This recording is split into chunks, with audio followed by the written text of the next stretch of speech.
કેમ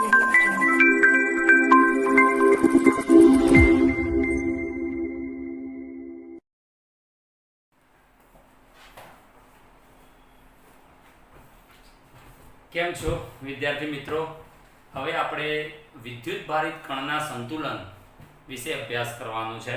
તો સૌથી પહેલા ભારિત કણનું સંતુલન.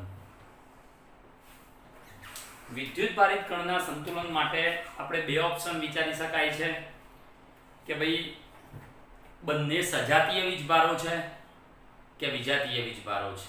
તો આપણે સૌથી પહેલા આ કિસ્સો લઈએ છીએ કે બંને સજાતીય વીજભારો હોય ત્યારે વિદ્યુત ભારિત કણનું સંતુલન તમને ક્યાં મળશે?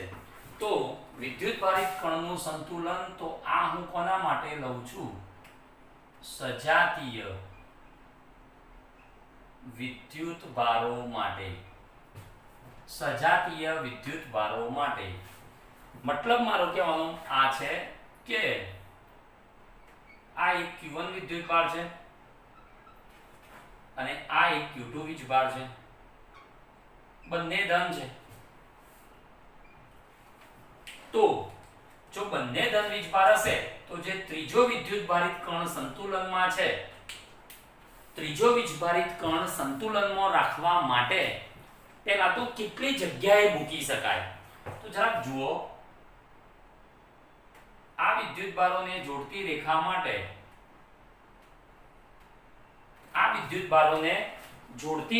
માટે ત્રણ જગ્યાઓ શક્ય છે. પહેલા જુઓ કે એક વચ્ચે, એક ડાબી બાજુ અને એક જમણી બાજુ. શક્ય જગ્યાઓ કેટલી? વિદ્યુત ભારિત કણનું સંતુલન મેળવવા માટેની શક્ય જગ્યાઓ કેટલી? ત્રણ. વચ્ચે જોડતી રેખા પર તો મૂકવો જ પડશે એટલે ત્રણ જગ્યાઓ. બે વિદ્યુત ભાર છે તો વચ્ચે, ડાબી બાજુ કે જમણી બાજુ.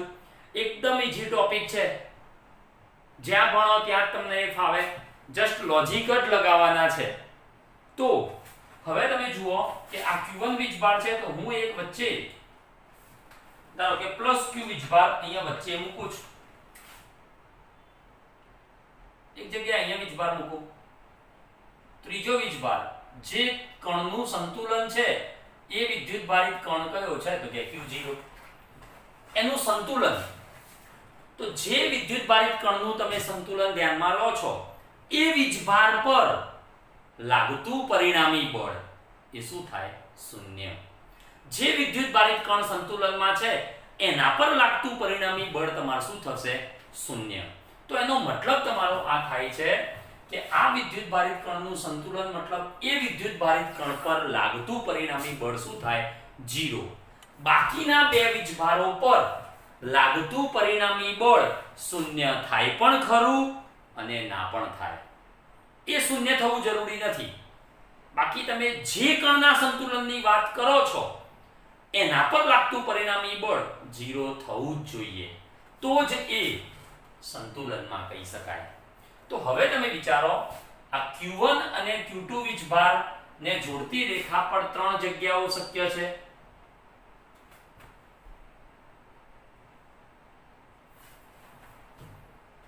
પણ જરાક વિચારો, આ બંને ધન વીજભારો છે. બંને ધન વીજભારો હશે તો આ જગ્યાએ મૂકી શકાય, આ જગ્યાએ મૂકી શકાય અથવા આ જગ્યાએ મૂકી શકાય. ત્રણેય પોઝિશન છે. પહેલું એ વિચારો, આ જગ્યા પર મૂકો તો આ ધન વીજભારના લીધે આ ધન વીજભાર પર કયું બળ લાગશે? અપાકર્ષણ. આ ધન વીજભારના લીધે અહીંયા મૂકો તો આ ધન વીજભાર પર કયું બળ લાગશે? અપાકર્ષણ. આ Q2 ના લીધે પણ એની ઉપર કયું બળ લાગશે? અપાકર્ષણ. એટલે બંને બળો આ બંને વીજભારના લીધે આના પર કયું બળ લાગશે? અપાકર્ષણ. એટલે એક જ દિશામાં બળ લાગે છે એટલે અહીંયા પરિણામી બળ 0 શક્ય નથી. એ જ રીતે આ ધન વીજભારના લીધે આ ધન વીજભાર પર અપાકર્ષણ બળ અને આ ધન વીજભારના લીધે આ ધન વીજભાર પર અપાકર્ષણ બળ. એટલે કે અહીંયા મૂક્યો હોય તો આ બંને વીજભારોના લીધે આની પર લાગતું બળ બી એક જ દિશામાં છે એટલે અહીંયા પણ શક્ય નથી. તો એનો મતલબ ફરજિયાત થયો કે આ ત્રીજો વીજભાર ક્યાં શક્ય છે? તો કે વચ્ચે. કઈ રીતે? જરાક જુઓ. આ આ ધન વીજભારના લીધે આ ધન વીજભાર પર કયું બળ લાગશે તો કે અપાકર્ષણ એટલે આમ આ ધન વીજભારના લીધે આ ધન વીજભાર પર કયું બળ લાગશે તો કે અપાકર્ષણ એટલે આમ તો આ બંને બળો કયા થયા સમાન મૂલ્યના અને પરસ્પર વિરુદ્ધ દિશામાં થાય તો પરિણામી બળ કેટલું થાય 0 એક વાત ક્લિયર યાદ રાખો સંતુલન મતલબ જેનું સંતુલન હોય એના પરનું પરિણામી બળ 0 और પરિણામી બળ એટલે એક કરતા વધારે બળો લાગતા હોય તો અહીંયા બે જ બળો લાગે છે તો 5 અને -5 તો 0 થઈ ગયું તો અહીંયા એક સાઈડ પર જેટલું બળ લાગે એટલું જ બીજી સાઈડ પર બળ લાગે તો બંને વચ્ચે લાગતું પરિણામી બળ કેટલું થઈ જશે 0 હવે આની અંદર ધારો કે તમારે પહેલા વીજભારથી અંતર શોધવું છે તો આ અંતરને તમારે શું નામ આપવાનું છે x અને બંને વીજભારો વચ્ચેના અંતર તમને આપેલું હશે આ અંતર છે ધારો કે r તો q0 ના સંતુલન માટે તમે આવું કહી શકો છો કે આ q0 ના સંતુલન માટે એની ઉપર લાગતા બળો એટલે q1 ના લીધે q0 પર બળ લાગે છે તો એમાં અંતર કેટલું આવશે બેટા x2 તો એ જ રીતે q2 ના લીધે q0 પર બળ લાગે છે તો એ ઇક્વેશન તમારું આવશે કે q2 q0 upon r - x એનો સ્ક્વેર તો kq0 નીકળી જાય તો r - x નો વર્ગ ભાગ્યા શું આવશે x2 r - x નો વર્ગ ભાગ્યા x2 તો જવાબ તમારો કેટલો આવશે q2 ભાગ્યા q1 r - x નો વર્ગ ભાગ્યા x2 તો q2 ભાગ્યા q1 તો માટે r - x ભાગ્યા x તો √q2 ભાગ્યા √q1 થશે બરાબર જોઈ લેજો બેટા r - x ભાગ્યા x તો √q2 ભાગ્યા √q1 તો r ભાગ્યા x - 1 તો બરાબર √q2 ભાગ્યા √q1 તો r/x બરાબર સૂત્ર તમારું શું આવશે √q2/√q1 +1 તો x તમારો જવાબ ધારો કે આપણે x અંતર શોધવું છે તો x અંતર તમારું કેટલું આવશે તો x બરાબર ધ્યાન આપજો આ લસા લો તો √q2 + √q1 ભાગ્યા √q1 થશે r ભાગ્યા x માટે તો x માટે તમારો જવાબ આવું કહી શકાય √q1 * r √q1 * r upon √q1 + √q2 બરાબર ધ્યાન રાખજો સિમ્પલ છે આમાં શું તમે શું તૈયાર આમાં શું કરશો જે કુલમનો નિયમ છે કે q1 q2 r2 એ સિવાયનું તમે આટલી વારમાં શું ભણ્યા કંઈ જ નહીં ફિઝિક્સ આ છે બેટા તમે બરાબર વિચારો બંને ધન વીજભાર છે તો ત્રણમાંથી કોઈ પણ પોઝિશનમાં પરિણામી બળ શૂન્ય થવા માટે એને મૂકવો પડે બરાબર યાદ રાખો આ બંને ધન વીજભાર છે તો આ ધન વીજભારને અહીં મૂકો તો બંને આના લીધે બી અપાકર્ષણ બળ આના લીધે બી અપાકર્ષણ બળ એનો મતલબ કે આ બિંદુએ પરિણામી બળ 0 શક્ય નથી જમણી બાજુમાં પણ એ રીતે શક્ય નથી તો પરિણામી બળ 0 ક્યાં શક્ય છે વચ્ચે કારણ કે બંને બળો કેવા લાગે છે પરસ્પર વિરુદ્ધ દિશામાં બીજી એક વાત આ ધન વીજભારના જગ્યાએ તમે ઋણ વીજભાર મૂક્યો હોત તો એ ડાબી અને જમણી બાજુ તો શક્ય મળશે જ નહીં કારણ કે એમાં બંને વખતે આકર્ષણ બળ લાગશે અહીંયા પણ આકર્ષણ બળ લાગશે તો એક જ દિશામાં બે બળો લાગે આ ધનના લીધે આ ઋણ ઉપર આકર્ષણ આ ધનના લીધે ઋણ ઉપર આકર્ષણ એટલે ઋણ વીજભાર હશે તો પણ આ બિંદુએ શક્ય નથી તો પણ એ ક્યાં આવશે તો વચ્ચેના જ બિંદુએ આવશે કોઈ જ જગ્યાએ એક્ઝેક્ટ વચ્ચે ના કહી શકાય પણ વચ્ચેના કોઈ પણ બિંદુએ આવી શકે એટલે સજાતીય વીજભારો તમારી પાસે છે અને તમારે કોઈ ત્રીજો વીજભાર, પછી એ ધન હશે કે ઋણ, એને મૂકવો છે તો એ ડાબી એટલે કે જે તે બે વીજભારની ડાબી અને જમણી બાજુ એટલે બોર્ડર પોઝિશન પર શક્ય નથી. ફરજિયાત તમારે એને વચ્ચે જ મૂકવો પડશે, પછી એ ધન વીજભાર હોય કે ઋણ વીજભાર.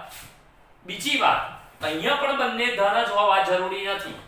એ બંને ધન હોય તો બી ચાલે, બંને ઋણ હોય તો બી ચાલે, પણ ફરજિયાત સજાતીય વીજભાર એટલે બંને ધન અથવા બંને ઋણ માટે ત્રીજા વીજભારનું સંતુલન મેળવવા એટલે પરિણામી બળ 0 મેળવવા એને ફરજિયાત ક્યાં મૂકવો પડે?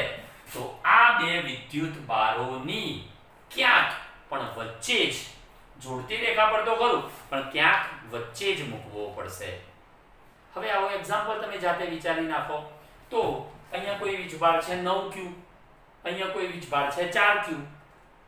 તો કે ત્રીજો વીજભાર કઈ જગ્યાએ મૂકીએ અમે કે જેના કારણે એ સંતુલનમાં રહે? તો અહીંયા તમારે કેટલા આવશે? 9q અથવા તો √9. એનું મૂલ્ય 9 છે તો √9. અહીંયા √9 વત્તા √4 એટલે 3/3 + 2 ઇન્ટુ r. r એટલે બંને વિદ્યુત બારો વચ્ચેનું અંતર. તો જે હશે એ અહીંયા ગુણાકારમાં આવશે. આને લગતા એક્ઝામ્પલ આપણે તમને આપી જ દઈશું આજે જ, તો એ તમારે ગણવાના રહેશે, બરાબર.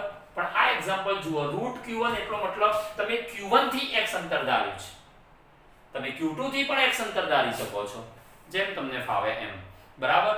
તો આ રીતે આપણે એક જ વાત ભણ્યા કે ભાઈ સજાતીય વિદ્યુત બારો માટે કણનું સંતુલન, આ શબ્દ છે એનો મતલબ કણ પર લાગતું પરિણામી બળ 0. એ માટે એ કણને ક્યાં મૂકવો પડશે? તો આ બે સજાતીય વીજભારોના વચ્ચે. હવે આ સજાતીય વીજભારની જગ્યાએ વિજાતીય વીજભાર હોય તો કેવી રીતે જોઈએ? આ સજાતીય વીજભાર છે,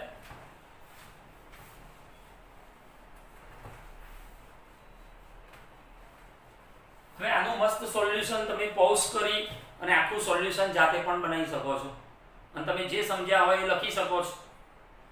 તો આ છે ફિઝિક્સ. તો હવે તમે છે વિજાતીય વીજભારો માટે ટોપિક આપણો એ જ છે કે વિદ્યુત ભારિત કણનું સંતુલન, મતલબ કે Q0 વીજભારનું સંતુલન. હવે કોના માટે છે? તો વિજાતીય વીજભારો માટે. તો વિજાતીય વીજભારો માટે જરાક આવું છે, આ Q1 વીજભાર, આ -Q2 વીજભાર, વચ્ચેનું અંતર r. હા, હવે 3 પોઝિશન શક્ય છે, વચ્ચેનું અંતર r એ આપણે જાણીએ છીએ, એ સાઈડમાં લખું છું હું, બરાબર. આ બંને વચ્ચેનું અંતર r એ હું અહીંયા લખું છું, નળે નહીં વચ્ચે એટલે. તો હવે તમે જુઓ બેટા કે આ ત્રીજો વીજભાર છે એને એક્ઝેક્ટ હું વચ્ચે મૂકું, બરાબર. હવે આ વિજાતીય વીજભારો આવે ને ત્યારે એક કોન્સેપ્ટ મેઇન આવે છે કે આ Q1 એટલે સપોઝ આ Q1 એટલે કિંમત આટલી છે સપોઝ 2 કુલમ અને Q2 એટલે કિંમત તમારી છે -7 કુલમ. માઈનસ એ ઋણ છે, પ્લસ એટલે કે ધન છે. તો અહીંયા 2 કરતા 7 કેવા? પ્લસ માઈનસ નથી જોવાનું, 2 કરતા 7 કેવા? મોટા. એનો મતલબ મોડ Q1 કરતા મોડ Q2 કયો? મૂલ્ય કોનું મોટું છે? બીજા વીજભારનું, બરાબર. તો વિજાતીય વિદ્યુતભારો માટે કોઈ કણનું સંતુલન મેળવવું છે તો તમે સપોઝ વીજભારને વચ્ચે મૂક્યો, સપોઝ આ ધન વીજભાર છે, તો આ ધન વીજભાર હતો, આ ઋણ વીજભાર હતો. તો આ ધન વીજભારના લીધે આ ધન વીજભાર પર અપાકર્ષણ બળ લાગે એટલે આમ જશે જમણી બાજુ. આ ઋણના લીધે આ ધન ઉપર પ્રેમ મતલબ કે આકર્ષણ એટલે આ રીતે લાગશે બળ. તો વચ્ચે તમે ધન વીજભાર મૂકો તો આ પરિણામી બળ મતલબ કેવું છે કે બળ બંને એક જ દિશામાં લાગે છે, તો પરિણામી બળ 0 થાય જ નહીં, એટલે વચ્ચે સંભવી ના શકે. પછી ઋણ હશે તો બી નહીં થાય, ઋણ હશે તો બંને બળ આ બાજુ લાગશે.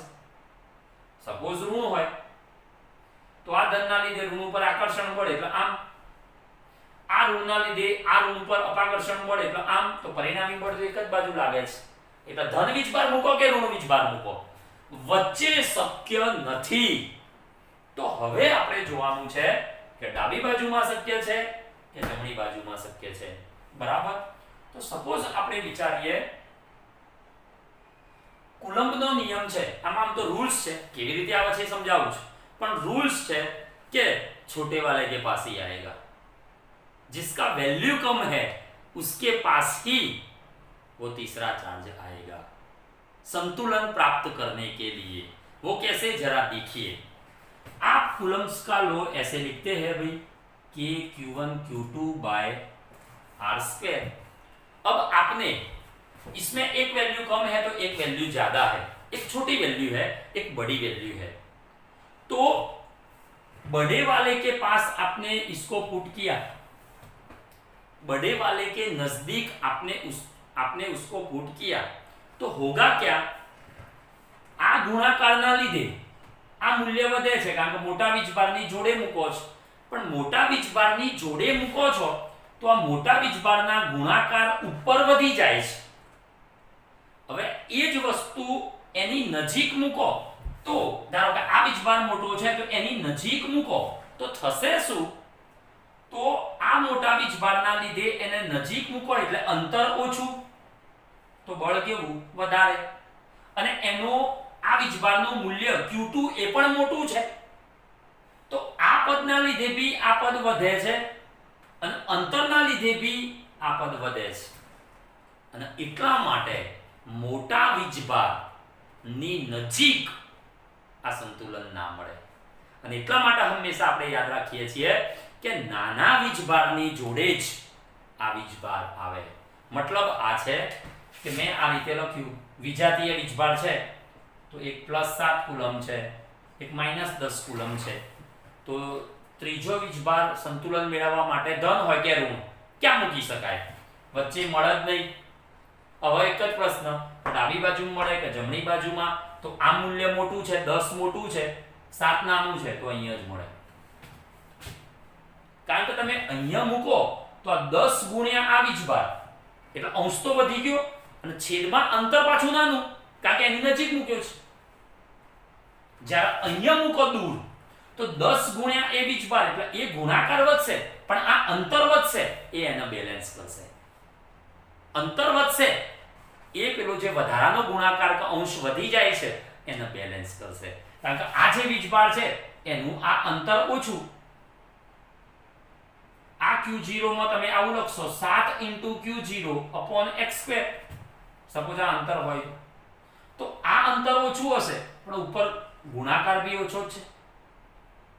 આ 10 વખતે 10 Q0 પણ અહીં નીચે શું આવશે, આ અંતર r અને આ x, તો આ 10 ની અસર આ સરવાળાના લીધે નાબૂદ થાય તો બંને બળો સરખા થાય. તો એટલા માટે ખાસ યાદ રાખો કે જ્યારે બે વિજાતીય વીજભારો હોય તો સંતુલન મેળવવા માટે વચ્ચે શક્ય નથી, નાના વીજભારની નજીક જ શક્ય છે, અને એટલા માટે હું આ Q1 Q2 માં મોટું કોણ છે Q2 એટલે નાના વીજભારની જોડે એટલે Q0 વીજભારને હું અહીંયા મૂકું છું. તો હવે શું થશે તો જરાક જુઓ,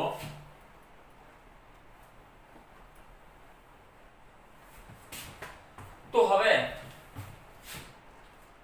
આ Q1 ના લીધે આ ધન વીજભારના લીધે આ ધન વીજભાર પર જે બળ લાગશે એ અપાકર્ષણ બળ, સપોઝ આ ધન વીજભાર છે, અને આ ઋણ વીજભારના લીધે આ ધન વીજભાર પર કયું બળ લાગશે તો આકર્ષણ બળ. સપોઝ નાના વીજભારથી આ કેટલા અંતરે છે તો કે x, તો પછી સંતુલન મેળવવા માટે તમારે શું આવશે તો જરાક જુઓ કે Q1 Q0 k Q1 Q0 x² તો equal to k Q2 Q0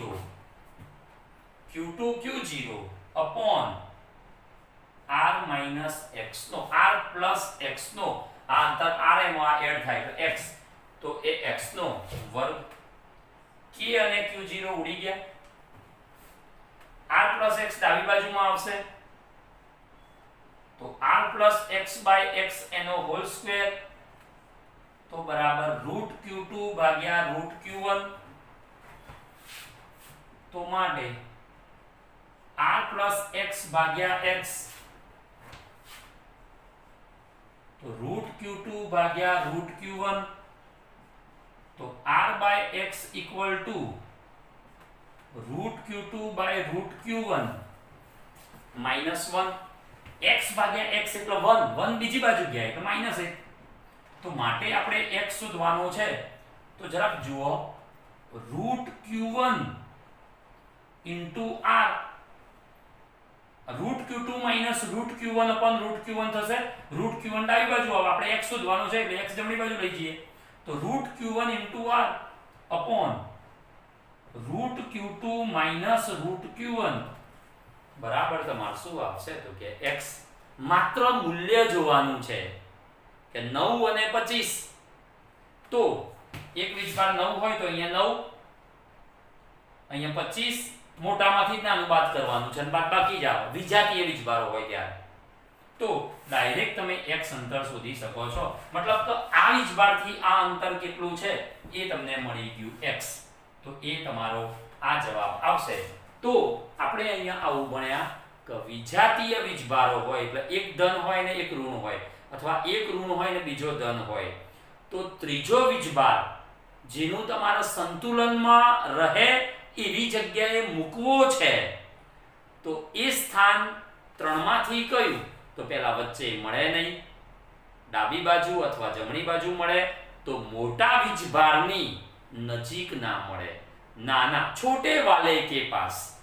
એટલે કે નાના વીજભારની નજીક એ વિદ્યુત ભારિત કણનું સંતુલન મળશે એટલે એ રીતે તમે મૂકી શકો તો આ બંને મુદ્દામાં આપણે એક જ વાત યાદ રાખી છે કે જે તે વિદ્યુત ભારિત કણનું સંતુલન એનો મતલબ કે જે તે વિદ્યુત ભાર પર લાગતું પરિણામી બળ એ શૂન્ય થશે બધા જ વિદ્યુત ભાર પર લાગતું પરિણામી બળ એ શૂન્ય થશે નહીં તો આ ખાસ યાદ રાખવું હવે આપણે અહીંયા થોડોક શબ્દ બદલીએ છીએ અને તંત્રનું સંતુલન આ શબ્દ હું લખું છું શબ્દ કયો છે તંત્રનું સંતુલન તો જરાક જુઓ તંત્રનું સંતુલન પેલામાં એવું હતું અને આગળ જે ભણ્યા એમાં કે ભાઈ બે વિદ્યુત ભારિત કણો હતા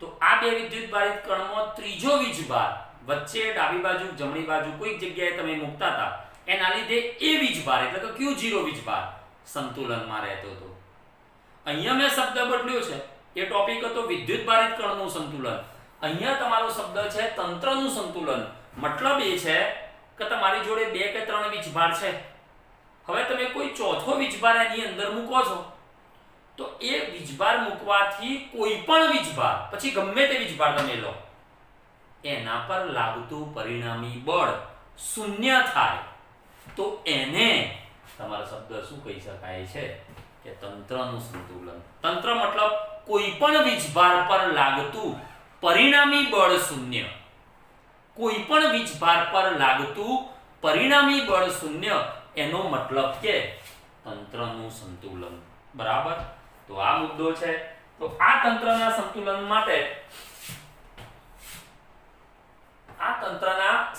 માટે આપણી જોડે વીજભાર છે સપોઝ કે Q1 અને Q2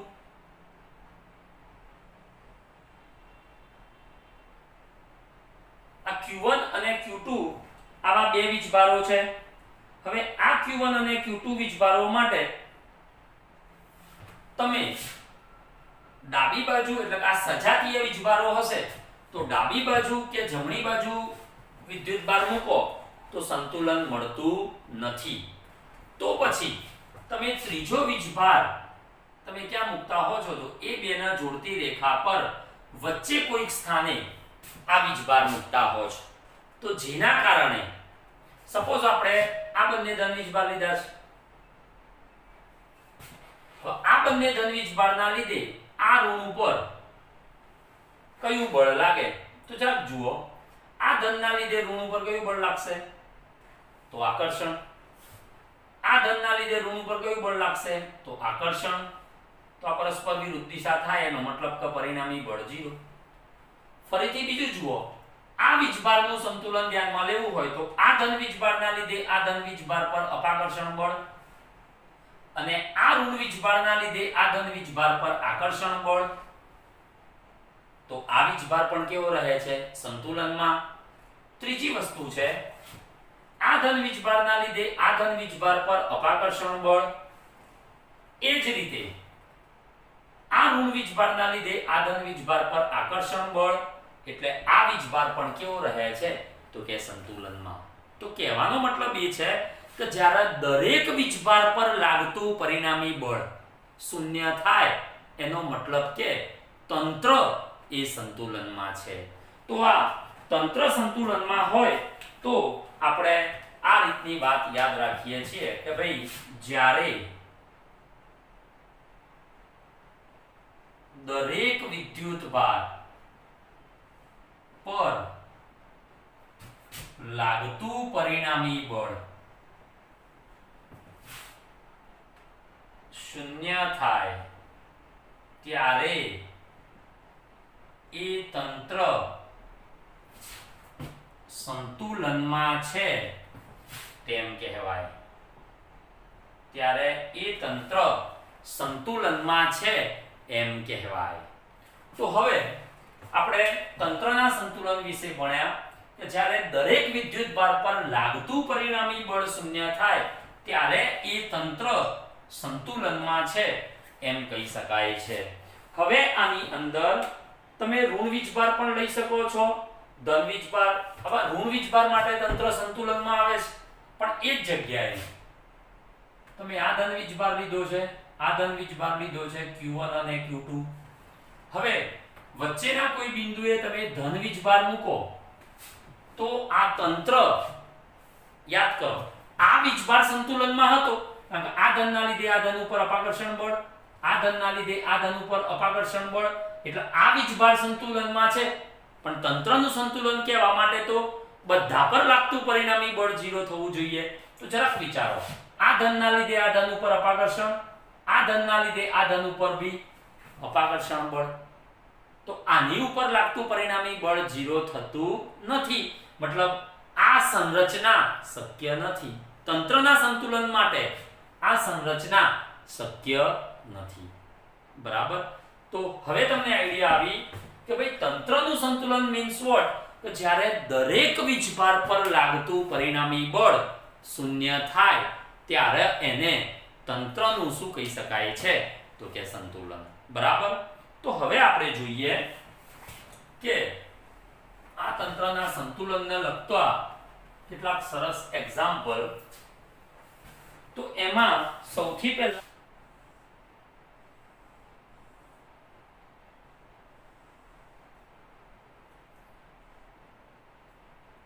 ચોરસના ચારે શિરોબિંદુ પર કયો વીજભાર છે?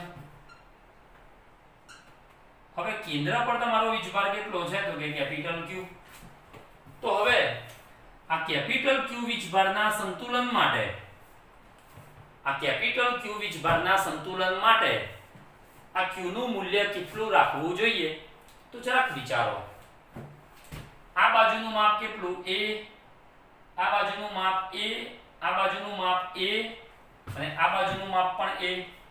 તો હવે જરાક વિચારો, આ Q ના લીધે આ Q પર લાગતું બળ. હા, આપણે કોઈ એક વિચાર લઈએ, ધારો કે આ Q પર લાગતું પરિણામી બળ ગણવું છે. અહીંયા Q છે, લખતા નથી અત્યારે હાલ આપણે. તો આ બધા Q ધન છે, તો આ Q ના લીધે આ Q પર લાગતું બળ આમ આવશે. આ Q ના લીધે આ Q પર લાગતું બળ એ આમ આવશે. એ બંને વચ્ચેનો ખૂણો કેટલો આવશે? તો કે 90. તો 90 ના ખૂણે બે સમાન બળો લાગે તો પરિણામી બળ કેટલું હતું? √2F. એ એક્ઝેક્ટ વચ્ચે લાગશે. આ બળને હું જો F કહું, આ બંને વચ્ચેનું બળ F ગણું, આને પણ હું F ગણું, તો આ F માટે અહીંયા બળ કેટલું આવશે તો કે √2F પ્લસ એને જ જોડતી રેખા પર આ Q ના લીધે, આને આપણે અત્યારે હાલ આપણે પિક્ચરમાં લાવ્યા નથી, આ Q ના લીધે આ Q પર લાગતું બળ, તો એને હું નામ આપું છું F ડેશ. તો એ F ડેશ પણ એ જ દિશામાં આવશે, એ જ દિશામાં, કારણ કે ચોરસના વિકર્ણો કાટખૂણે દુભાગે છે, તો આના લીધે પણ એની વચ્ચે એની તરફ લાગતું બળ, કારણ કે આ 45 નો ખૂણો હોય છે, આ 45 આવે છે, પરિણામી બળ વચ્ચે, એટલે બંને એક જ દિશામાં આવશે. તો એક જ દિશામાં બે બળો લાગતા હોય તો સદિશ લો કે અદિશ કોઈ ફરક ના પડે. તો મેં શું કામ કર્યું, મારે આ q વીજભારનું સંતુલન, આ q વીજભારને સંતુલનમાં રાખવા માટે એ q નું મૂલ્ય કેટલું લેવું જોઈએ, આ મારો પ્રશ્ન છે. q ના સંતુલન માટે q બરાબર ખાલી જગ્યા ક્વેશ્ચન, તો આન્સર. તો હું શું કરું છું, આ q વીજભાર સિવાયના જેટલા પણ વીજભારો છે એના લીધે આ q પર જે બી બળ લાગે છે પરિણામી બળ, એટલું જ બળ આ q એની પર લગાડે, પણ ક્યાં લગાડે, વિરુદ્ધ. તો પરિણામી બળ કેવું, 0. તો એ વીજભાર કેવો થાય, સંતુલનમાં.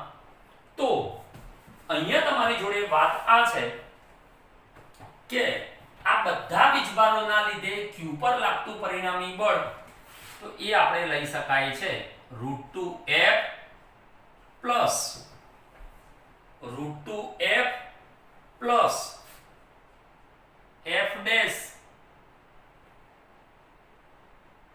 બરાબર આ q અને q વચ્ચે લાગતું બળ, એટલે અહીં લખી શકાય K Q Q. આખો વિકર્ણ કેટલો આવશે બેટા, √2a. તો આ માપ કેટલું આવશે, એનાથી અડધું, એટલે કેટલું, a/√2 એનો સ્ક્વેર. સ્વભાવ તો વિરુદ્ધ જ હોય, કારણ કે આ બધાના લીધે અપાકર્ષણ બળ હોય તો આના લીધે એની ઉપર અપાકર્ષણ હોય તો સંતુલનની વાત જ નથી આવતી. એટલે આનો સ્વભાવ ફરજિયાત આ q થી કેવો હોવો જોઈએ, વિરુદ્ધ. એટલે આપણે માઈનસ લખી દઈએ છીએ. ફરીથી કહું, ઉતાવળ નથી. આ q ના લીધે આ q પર અપાકર્ષણ બળ, આ q ના લીધે આ q પર અપાકર્ષણ બળ, આ બંને બળો કેટલા ખૂણે લાગે છે, 90. સંપાતપણાના સિદ્ધાંતમાં ભણાવ્યું કે સમાન મૂલ્યના બે બળો 90 ડિગ્રીના ખૂણે લાગે તો પરિણામી બળ √2F. તો એ √2F અને આ q ના લીધે એ q પર લાગતું બળ, એને આપણે F ડેશ નામ આપ્યું. આ બંને બળો એક જ દિશામાં છે, તો આ જે બળ છે એ જેટલું થશે એટલું જ આ q ના લીધે આ q પર કયું લાગશે, આકર્ષણ પ્રકારનું. એટલે છેલ્લે આપણે માઈનસ લખી દઈએ છીએ. તો જરાક જુઓ, આ √2F માં √2F તમે કોને કીધું તો આ q અને q વચ્ચે લાગતા વચ્ચેનું અંતર a હોય, ત્યારે એ બળને તમે F કીધું હતું, તો અહીંયા લખાશે કે q² શું આવશે, a². એટલે આ બંને q ના લીધે આ q પરનું પરિણામી બળ √2F એ આટલું મળશે. F ડેશ તમે કોના વચ્ચે કીધું, બરાબર જુઓ, કયા બે વીજભાર વચ્ચે કીધું, તો આ બે વીજભાર વચ્ચે કીધું, તો એ આખું અંતર કેટલું આવશે, √2a. તો અહીંયા તમારી જોડે સૂત્ર આવશે કે q² √2a નો વર્ગ, એટલે તમારો જવાબ શું આવશે, તો √2a નો સ્ક્વેર એટલે કે 2a² બરાબર KQQ a² અને અહીં કેટલા આવશે તો કે 2. √2 નો વર્ગ એટલે 2, તો આ રીતે આવશે. તો માટે આપણે કહી શકાય કે તો અહીંયા આપણે બંનેના જવાબ શોધવા માટે કે q² a² સામાન્ય નીકળી જાય બંનેમાં, આ બંને પદોમાંથી કે q² a² સામાન્ય નીકળે તો √2 + 1/2 લખી શકાય. √2 + 1/2 અને બરાબર 2kqq a². તો kq a² તો બંને બાજુ નીકળી ગયા. બરાબર. તો હવે આ જવાબ આવો લખી શકાય કે q બરાબર, ખાલી આ બગડો વધારાનો છે તો આમ નીચે લઈ લઈએ, તો q બરાબર q/2, આ q ના ભાગ્યા 2 અને કૌંસમાં જે આવે છે એનો લસા લઈએ તો 2√2 + 1/2, 2√2 + 1/2 છેદમાં બગડો એનાથી શું થઈ જશે 4. બંનેનો સ્વભાવ કેવો હોવો જોઈએ વિરુદ્ધ, એટલે મેં આ મોટું શું મૂકી દીધું માઈનસ. તો બંને વીજભારો નું સંતુલન તમને આઈડિયા આવી ગઈ. તો આ ટોપિક હતો કે કોઈ એક વીજભારના સંતુલન માટે, બરાબર છે, તો કોઈ એક વીજભારના સંતુલન માટે q નું મૂલ્ય કેટલું રાખવું પડે, તો એ માટે આપણે આ કોન્સેપ્ટ કર્યો છે. બરાબર. તો આ વસ્તુ છે -q વીજભાર અહીંયા સંતુલનમાં એના પર લાગતું પરિણામી બળ, બરાબર છે, તો એ પણ તમારે કેટલું થશે તો કે 0, કારણ કે સમમિતિ પ્રમાણે આ બે વિરુદ્ધ દિશામાં બળ લગાડશે, આ બે પણ કેવા લગાડશે વિરુદ્ધ દિશામાં, તો એ સંતુલન થશે જ. તો આ ખાસ યાદ રાખજો કે q બરાબર તમારું ઇક્વેશન આવ્યું -2√2 + 1/4. હવે એમાં એક આગળનું એક્ઝામ્પલ છે,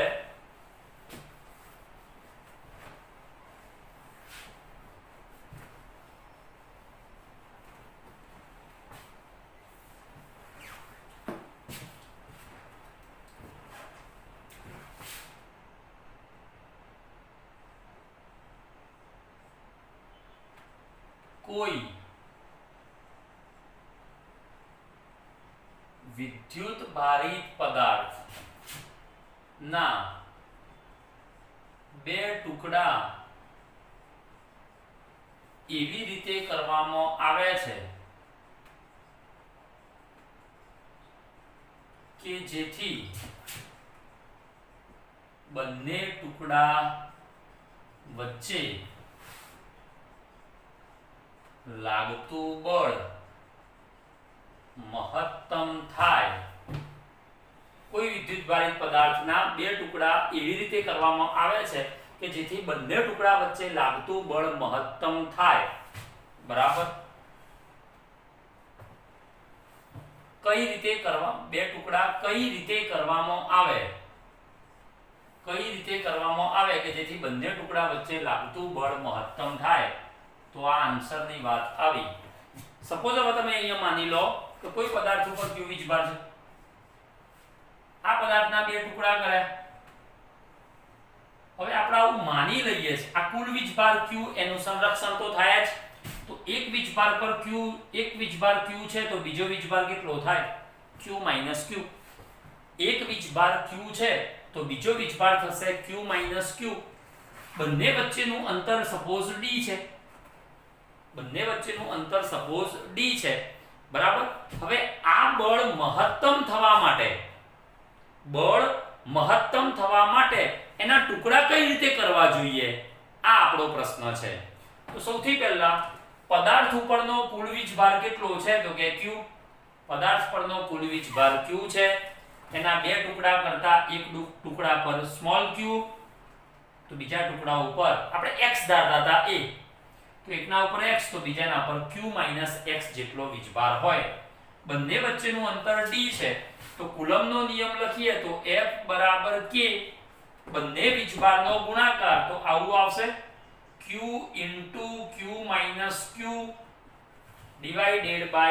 d². આપણે સંજ્ઞામાં પ્રોબ્લેમ ના થાય એટલે હું અહીંયા r રાખું છું, કારણ કે વિકલન આવે છે એટલે. તો આટલું બળ લાગે છે આ બંને ટુકડા વચ્ચે.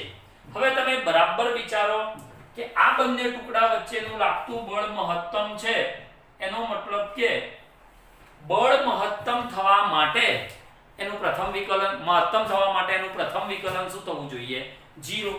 તો આપણે જાણીએ છીએ બળ મહત્તમ થવા માટે dF/dq. કોઈ એમ કહેશે સર કેપિટલ Q અહીંયા લખો, પણ કેપિટલ Q તો અચળ છે, કેપિટલ Q તો અચળ છે એટલે તો આવે જ નહીં. dF/dq = 0 થવું જોઈએ.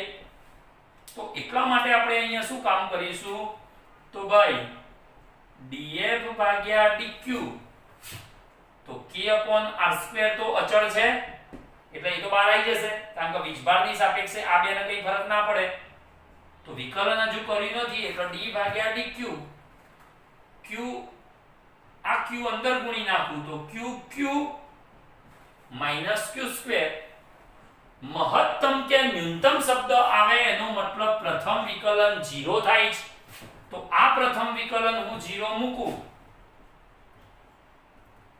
d ભાગ્યા dq એટલે q સાપેક્ષે આ બંને પદનું વિકલન કરું તો બેટા q ની સાપેક્ષે q નું વિકલન કેટલું આવે 1, એટલે આ સ્ટેપમાં q² નું વિકલન શું આવે તો 2q, તો df ભાગ્યા dq મહત્તમ થવા માટે df ભાગ્યા dq તો કેવો થવો જોઈએ 0 બરાબર k/r², તો q - 2q, તો q - 2q બરાબર શું આવશે 0, તો 2q બરાબર q, તો q બરાબર જવાબ શું આવશે તો કે q/2. તો હવે બરાબર આના પરથી ક્વેશ્ચન સમજી લેજો કે તમને આવો ક્વેશ્ચન પૂછ્યો છે q ભાગ્યા q, તો જરા જુઓ ટુકડા પરનો વીજભાર મોટા માટે મોટો વીજભાર રાખ્યો છે કુલ વીજભાર, તો ટુકડા પરનો વીજભાર ભાગ્યા કુલ વીજભાર એટલે q ભાગ્યા q, તો જવાબ કેટલો આવે છે 1/2.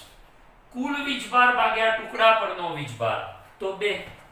તો હું એક ક્વેશ્ચન આવો બનાવું કે ભાઈ q વીજભારના બે ટુકડા કરવાથી q3 અને q4 એવા બે ટુકડામાં વિભાજિત થાય છે, આ બંને q3 q4 વીજભારો પર મહત્તમ બળ લાગવા માટે મહત્તમ બળ લાગે એ રીતે બેના ટુકડા કરવાના છે, તો પછી તમને આવી ખાલી જગ્યા પૂછી કે q ભાગ્યા q4 પ્લસ q ભાગ્યા q3 બરાબર કેટલા, તો તમને ખબર છે કે કુલ વીજભાર ભાગ્યા ટુકડા પરનો વીજભાર એટલે જવાબ શું આવશે 2, પ્લસ તો આ પ્લસ કુલ વીજભાર ભાગ્યા ટુકડા પરનો વીજભાર એટલે જવાબ શું આવશે 2, તો 2 + 2 તો આ ખાલી જગ્યાનો જવાબ શું આવશે 4.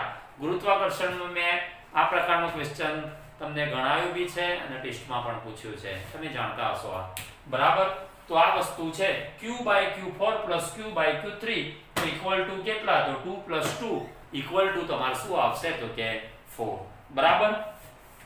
તો આ રીતે તમે ટુકડા પરનો વીજભાર ભાગ્યા કુલ વીજભાર અથવા કુલ વીજભાર ભાગ્યા ટુકડા પરના વીજભાર આ પરિણામ યાદ રાખીને આવો કોઈ MCQ પૂછાય તો એમાં તમે જવાબ આપી શકો છો બરાબર. હવે આગળ